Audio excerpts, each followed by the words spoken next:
दोस्तों, इसराइल में red cause यानी लाल गाय की कुर्बानी क्यों हो रही है, मैं आपको ये सारा किस्सा बहुत ही आसान वे में एक्सप्लेन करूंगा।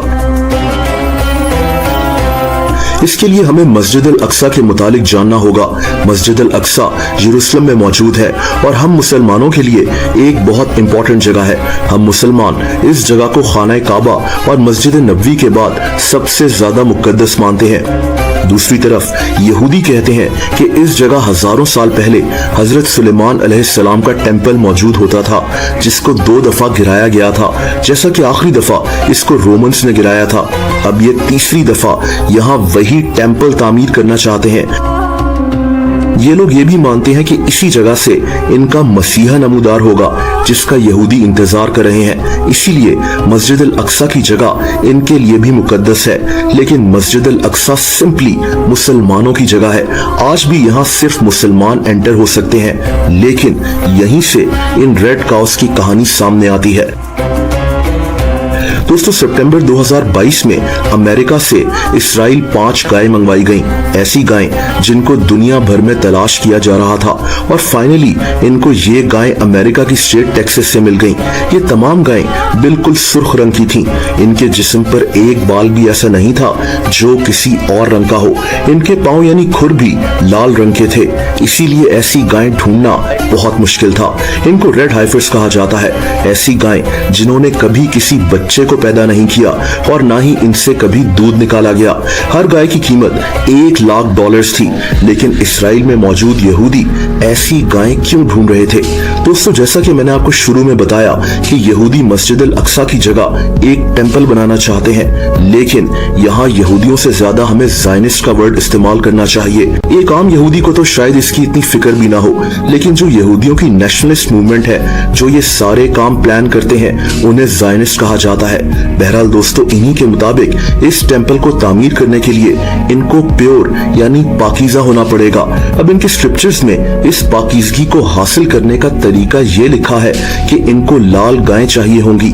ऐसी गायें जो सर से पांव तक बिल्कुल लाल हो, इनमें कोई डिफेक्ट ना हो और ज़िबा करते हुए इनकी उम्र 3 साल हो।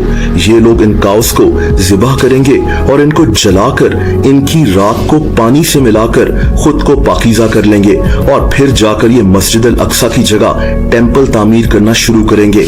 इसके लिए इन्होंने एक स्ट्रक्चर भी तैयार कर लिया है जहां ये सब कुछ होगा। इन्होंने उस टेम्पल का एक मॉडल भी तैयार किया हुआ है। इन काउस को ज़िबा करने के टूल्स भी बना लिए गए हैं, जैसा कि हीरे की छुरी वगैरह। यानी इन्होंने अपनी तैयारियां पूरी की हुई है।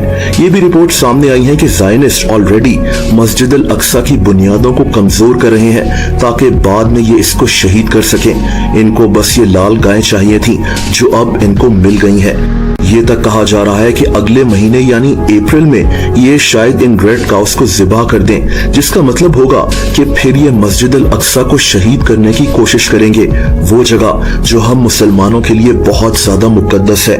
1969 में भी ज़ायनिस्ट ने ये कोशिश की थी, जब एक आदमी डेनिस माइकल ने मस्जिद अल अक्सा के अंदर आग लगा दी थी, जिससे यहाँ काफी नुकसान हुआ था। बहरहाल मैंने बहुत ही आसान वर्ड्स में ये सारी कहानी आपको एक्सप्लेन की है, लेकिन यहाँ सवाल ये है कि ये कितना खतरनाक हो सकता है। दोस्तों, जाहिर सी बात है कि अगर मस्जिद अल अक्सा को शहीद करने की बात की जाएगी तो ये बहुत खतरनाक होगा।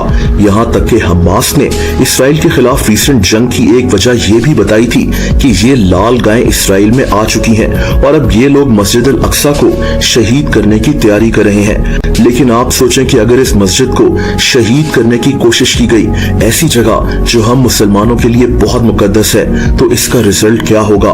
जाहिर सी बात है कि दुनिया में खतरनाक जंग शुरू हो सकती है। 2 अरब मुसलमान इस पर अपना रिएक्शन देंगे। बहरहाल मुझे नहीं लगता कि ये अभी मस्जिद अल अक्सा को शहीद करने की कोशिश करेंगे। इसराइली हुकूमत पर ऑलरेडी बहुत प्रेशर है और ये शायद अभी मस्जिद अल अक्सा को शहीद करने का प्लान ना बनाए।